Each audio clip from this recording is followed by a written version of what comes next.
hagdanan, para sa akin, ito yung aking style, okay? Na kakayanin kong mag-isa.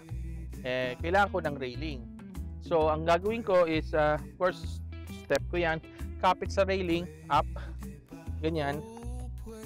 Madali lang naman, pero syempre minsan pagka mataas na yung hagdanan, medyo kailangan magpahinga ka. Hindi masamang magpahinga. Pag napapagod ka, rest ka lang. Tapos saka mo ulit pick upin yung pag-akyat mo, saka yung paggalaw mo.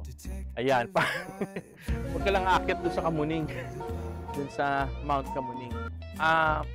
Para sa mga physically challenged, ang pagbaba ng hagdanan medyo hirap talaga. Ang technique ko dito ay alalay lang palagi sa railing para siguradong hindi ka babagsak. Madali lang naman bumaba para mas safe tayo. Yun yung pagbaba ng hagdanan. Sa pag-akyat sa hagdanan, diskarte lang, saka safety lang palagi. Pwede pa yan.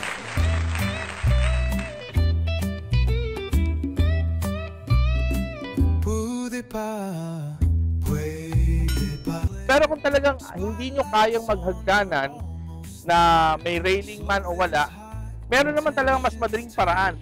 Doon tayo sa PWD ramp, meron pala dito. Ayun. So, dito yung pinaka-easiest PWD ramp.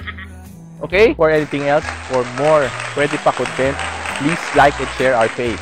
Pwede pa yan.